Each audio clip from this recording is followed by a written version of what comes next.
On March 25, 1948, a UFO made a controlled landing near Aztec, New Mexico. Inside the flying saucer, a team from Majestic 12 found several Earth-like bodies in cryogenic tubes, including adults and infants. One of the adults was successfully revived and provided the following interview.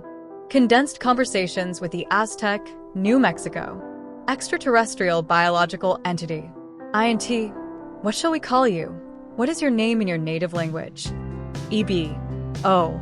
How even that isn't easy for me because you will not get the phonetic pronunciations correct without practice. And I am not able to write it down for you because we do not use an alphabetic printed language that I could translate to English easily. INT. Why don't you try it out on us anyway? EBE, of course. Sathamak or Sestimus or Secthamouse will do. That is the first of 4 names I am known by. In our written language, this would be shown by a single graphic symbol that would explain my entire lineage. INT. Why is your written language so different from ours? EBE. Why is yours so different from the Egyptian of 30 centuries ago? Forgive me, but that is not a simple problem. The group belonging to gave up any identification with any one planet or its culture before your people learned to make fire. There were once thousands of languages, both oral and written, in our many civilizations. It became apparent to use symbols to represent whole words and even concepts that all of us held in common. Soon your culture will do the same with public signboards at first. Travel and intercommunication of many peoples will always cause this to happen. INT. Why are you here? EBE. Specifically to bring you these children. And we like trees. INT. Would you mind expanding on that? EBE. Certainly. In what direction? You see, we would hate to see you blow up such a pretty little planet to ruin so many nice trees. If you only knew how hard it is to make a tree from scratch. People are easy. They follow naturally, but not without trees, of course. Brown things must be respected above all else, for they are very much alike. INT. What are the intentions of your government by sending you here? Who sent you and why? And this isn't the first time, evidenced by your familiarity with English. Why haven't there been official contacts made? EBE. Sigh, in reverse order. What? And be strung up from one of those beautiful trees? Why? Because you sent us an invitation we could not resist, for our own curiosity, as well as safety. We sent ourselves, or I volunteered, take your pick. And we have no government. We outlawed it, or rather we outgrew it. We suppose you cannot outlaw a thing without laws, and those require governments, do they not? INT. I don't understand. EBE. I know that. Try laughing. You still will not understand, but you will feel better about your ignorance. INT. But that's not good enough. Make me understand. EBE. It will have to suffice. One cannot teach until a student wants to learn. How good do you want us to be? I will not harm you. We will not harm you or interfere any more than you want us to. We are only here because what you asked for in a manner you will accept, and you did ask us to come. We waited. INT. When? Who sent for you? Who invited you? EBE, almost 50 of your years ago, you sent us signals. You were looking for us, and you scared us with a signal you should not have been capable of sending. So we answered. But you didn't understand our answer then, just as you don't now. We do our best to answer others who didn't respond to our message to you, and you did not. When you did not, we felt that we really ought to stop by and see how you were doing. It has been a long time, and it was the neighborly thing to do, of course. Besides, it was right on the way to another destination. Your world, I might add. INT. You've been here before? EBE. You know we were surprised that you had forgotten us. INT. I don't see how we could forget you. Are you serious? EBE. Very seldom. But, yes, you did forget us. Actually, your people seem to have undergone a period of history in which you were afraid of old truths, that you erased them in favor of religious fantasy. Some of your people remembered us orally in their legends, such as those who speak the Hawaiian, Narragansett, or Athapascan dialects. They lived where we last visited. But the high point of their cultures is long past. INT. I've never heard of them. EBE. Not surprising. Your history shows that the conqueror seldom preserves any history of their victims. I speak of the natives in this land mass, those called Indians, mostly on your eastern and southern borders and in the ribbon of land that connects you to the southern continent. Navajos, Aztecs, Incas, the Gila, and Toltecs culture? These were all greater than your own civilization at a time when you were burning witches and killing their cats, which brought a plague that killed millions of your ancestors. Of course, you drove them and destroyed them with venereal diseases and smallpox, those you didn't slaughter for their gold. EBE. And your social scientists speculate and joke about why we don't land in front of your nation's Capitol building and shake hands. We are different, not, inshallah, INT, but we have changed. Western civilization is now the leader in this world, for freedom and humanity. EBE. 2 things. First, we believe that or we wouldn't be here now. Also, tell that to the millions of Hebrews your Western civilization has destroyed in the past decade, or the millions of Negro families whose sons died to stop the mad Hitler, but who do not have plumbing in their homes yet. You speak of progress. That is hopeful for you, but emotionally, you are very different from us. Not primitive, that label would be pure egotism on our part, but you are very different and frightening to us. We are trying to learn to overcome these differences before your runaway technology thrusts you upon us without choice. INT, we have no space travel capability. How could we harm you? EBE. In our terms, you are very close to that point. Do you have small children? Yes. Well, they will grow up in a world where space travel is taken for granted. And before they make you a grandfather, Earth men will be in space. INT. All right, so you've been visiting us for some time. I have no choice but to accept that, even though I'd love some proof. But you still didn't tell me who sent you the message from Earth that brought you back here. EBE. Funny you should connect those 2 subjects. If you dig in a place I will show you on any world map, you will find your proof. Unfortunately, I am now in the wrong country for this, but others of my people will instruct the proper government to dig there if you do not mind. You see, in a remote part of a nation you call Yugoslavia, we visited and helped the people there to build a very advanced culture over 7,000 years ago. It will be found. But there is a beautiful mystery in the fact that the person who sent us your first message 49 years ago, 1955, did come from that nation originally. His transmission was sent from an area here, however, in the state you call Colorado. INT. Can you tell us his name? Are there any other proofs of your earlier visits? EBE. Thousands of proofs if you look around. The scientist I spoke of was an electrical researcher named Nikola Tesla. You are old enough to have heard of him when he was still alive. You know, I just thought of a very good puzzle for some of your people to solve. On an island you named the Isle of Pines in your Pacific Ocean, you will find what is left of a concrete landing platform we built there 115 of your centuries ago. You cannot miss finding that. Along the coastlines, we put the soil, over many acres.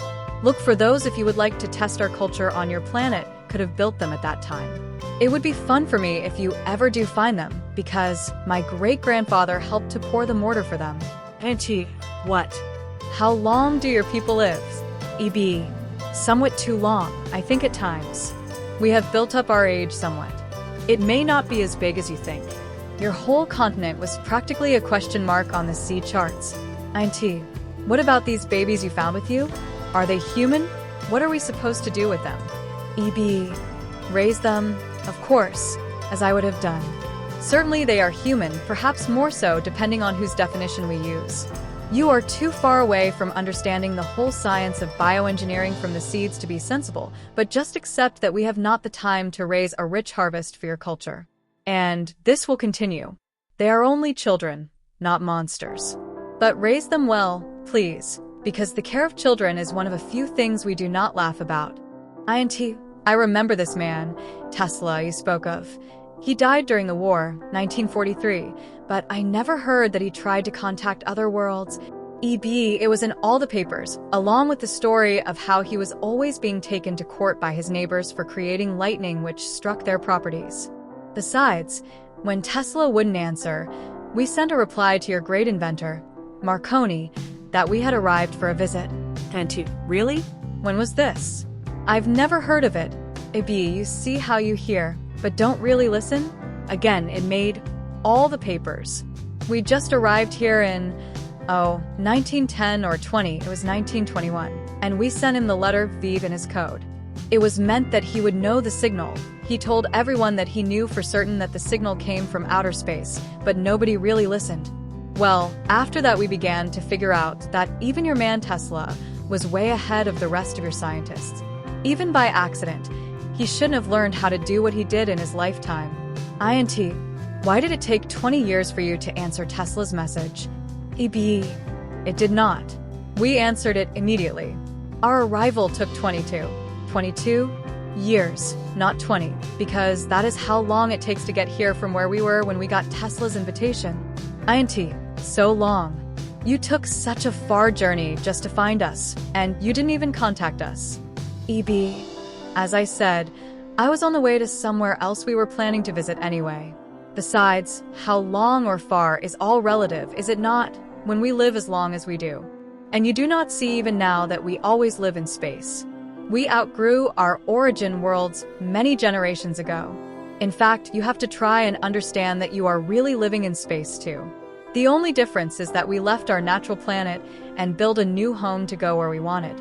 You did the same thing when you left your caves and built huts, and for the same reason. So it's all relative. INT, but why not contact us after such a journey? EBE, laughing, I am sorry. But you still do not see. We did contact you. We are contacting you, all to the limits of your ability to hear our message. I keep telling you that it is relative. Please, laugh about it. I am trying to explain a limit to your perception which is caused by your limited perception. Do you see the wonderful paradox? INT, if such a trip has no purpose in our way of seeing things, EBE, of course not. That is why we do what we do. Listen now, because this could be a further if you do so. We are at home wherever we part our craft. It is known by any standard you could apply. We are considered a space. This area of space is one we come to regularly as a matter of course, like your people who vacation at the same place every year. But we did not find our camping site threatened by bears. But because we are protected, you are not supposed to hunt them, so you must learn to give up the whole vacation. Do you see that although we are on our way from travel to other stars by our standards, you are overrunning the whole area in the next time our children pass by here? Do you see why it is vital you learn to control yourselves first? For us to come to you before you come to us? Would you let savage headhunters from the streets of a city without understanding them govern you? We cannot interfere with you any more than you should interfere with bears in your parks.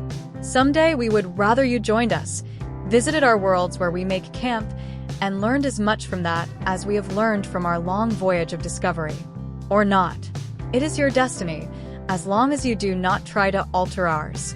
Try and grow into your perspective, and all the illogic you display will seem very reasonable. It is all a matter of scale. Centuries instead of decades. Someday you will be just about like us, and you will see. Some men, short-lived spaceman, will have to learn to accept that natural law, and how to treat them gently as children, without letting your ego get in the way. INT. But with your science, you could make any world your own personal paradise. Why live in starships? EBE. Yes, and with our weapons, we could take what we want as well. But why have one world when you can see them all? You all covet land. We covet understanding. Our God is change, and our religion is searching for truth. It is our greatest challenge and purpose. When you build up your age, this will become as clear to you as why you must breathe air. INT. It sounds like yours is the ideal, perfect world.